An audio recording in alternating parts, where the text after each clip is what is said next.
my superintendent thanked me for the performance of my two teams. I told him then that the previous week I'd worked 79 hours, and this week I've worked 82 hours, with at least another 3 hours to go before I finish work for the week. He said, yeah, we'll talk about it some other time. But we never did. And 4 months later, I went off work due to stress. I just completely lost it. Responding to concerns of inspectors in England and Wales regarding work-life balance and well-being, the Inspectors Central Committee commissioned work through Cardiff University undertaken by Professor Peter Turnbull and Dr. Victoria Wass. The research was completed as a consequence of questionnaires which were returned by inspecting ranks. The return rate was unbelievable. Well done to everybody. So what does the survey tell us? Well, it tells us some significant points. It tells us that there has been a disproportionate reduction in inspecting rank numbers over the last few years, which is having a serious impact. It tells us that whilst inspectors reported ill health problems, they were very reluctant to report those problems to their line managers. It also tells us that female inspectors, and particularly part-time female inspectors, are adversely affected by working time problems. Overtime pay for inspecting ranks was brought out in 1994. The report tells us this is also having additional well-being effects and adversely impacting on members' health. Inspectors tell us that they regularly work in excess of 48 hours a week. There is often no accurate record of hours worked for inspecting ranks. 90% of inspectors reported that time off owed as a consequence of excess hours worked is difficult, if not impossible, to get back. And 44% of inspectors in England and Wales reported ill health that they attributed to long hours working culture. These are the main points that comes out of this report. And here's the main evidence.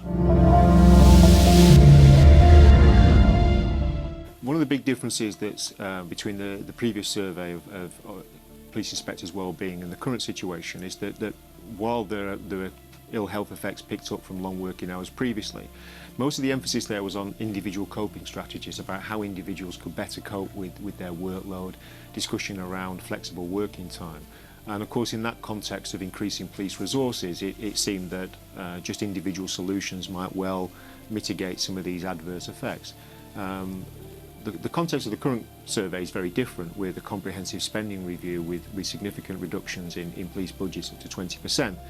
And what that shows up very clearly in the survey is that a lot of these ill health effects come from a lack of resilience within the force, where people feel that they no longer have the options to take flexible work practices.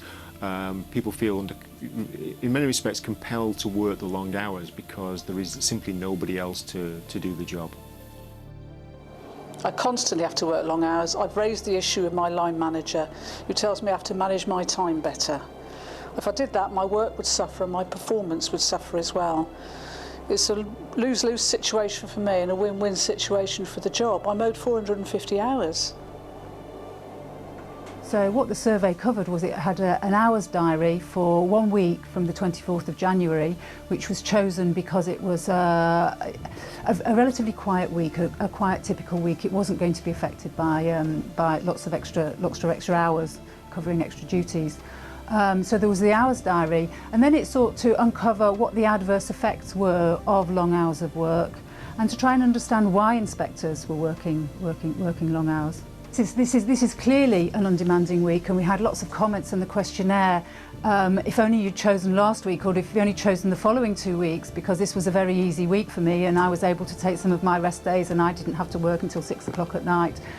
So, in a sense, I think we may well be underestimating the hours here.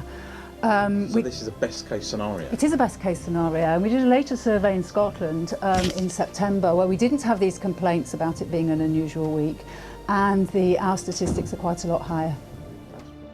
Given the pressure on us and the demands we face, it's inevitable that at some point we will mess up. I think many of us work too long hours. Yeah, well, from the survey, 2 different sorts of stress came out, and we followed these up at the focus groups to try and provide some more detail about this. And the first kind of stress is what we call episodic stress, and this is the kind of stress that arises when you've been to an accident and there's a lot of carnage on the road and you're having to deal with the victim's relatives. And the organisation in recent years has put a lot of resources into this and is actually very good at providing the support that inspectors need to talk through, to debrief and to be able to move on. But one of the bigger forms of stress and the more pernicious forms of stress, and the stress that it's more difficult for people to talk about, is the everyday levels of stress, which, you know, fundamentally are to do with overwork. But also to do with overwork is about being micromanaged and all the paperwork and not being able to have the time to do properly the work that you joined the police force to do. And it's very difficult for people to admit to the stress that arises from these sorts of issues. It's not recognised as a problem by the force. People don't want to be seen. They don't know that they're not. They think they're alone in these feelings, and it's seen as a weakness to start to admit to them. And so these stresses go kind of undealt with. I think the risk to the organisation of not coming to terms with the overwork, the long hours and the stress within the organisation is that it's not sustainable at the current levels, and eventually officers are not going to want to become inspectors. You're going to get good people not applying for promotion. You're going to get people who are inspectors not wanting to be promoted any further than that. There's going to be an increase in sick leave, and you're going to end up with a very unhappy, dissatisfied workforce who are not going to be able to perform a public service in the way that's required. We make the broken machine work because if we didn't, it would collapse, and then what would happen? There are clearly a number of dangers for the police service beyond the fact that they're breaking the law with so many inspectors working beyond the working time regulations.